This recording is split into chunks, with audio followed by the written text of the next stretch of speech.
നിങ്ങൾ ആദ്യം നിങ്ങളിൽ വിശ്വസിക്കുക, നിങ്ങളിൽ മതിപ്പ് ഉള്ളൊരു വ്യക്തിയാകുക. നിങ്ങൾക്ക് നിങ്ങളിലുള്ള വിശ്വാസമില്ലാതെ നിങ്ങൾക്ക് എന്ത് നേടാനാണ്? നിങ്ങൾക്കൊരു നിമിഷം പോലും സമാധാനപരമായി ഇരിക്കാൻ പോലും സാധിക്കില്ല. നിങ്ങൾ ആദ്യം നിങ്ങളിലുള്ള വിശ്വാസം ഊട്ടിയുറപ്പിക്കുക.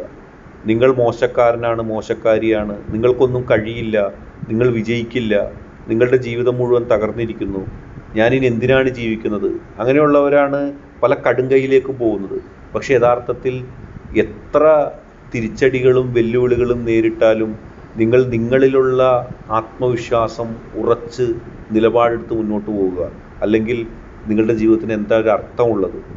നിങ്ങൾ നിങ്ങളിൽ വിശ്വസിച്ചാൽ നിങ്ങളെ ആർക്കും തോൽപ്പിക്കാൻ കഴിയില്ല.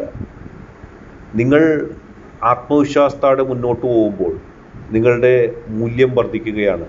നിങ്ങൾ ആത്മവിശ്വാസത്തോടെ മുന്നോട്ട് പോകുമ്പോൾ നിങ്ങൾക്ക് ഈ ലോകം മുഴുവനും നേടുവാനും കഴിയുന്നു. ഇനി നേടിയില്ലെങ്കിൽ ഇതിലും എന്താണ് പ്രശ്നം? ആത്മവിശ്വാസമുള്ള ഒരു ഹൃദയം, സ്വയം മതിപ്പുള്ള ഒരു വ്യക്തി, അതിനേക്കാൾ വലിയ സമ്പത്ത് എന്താണുള്ളത്?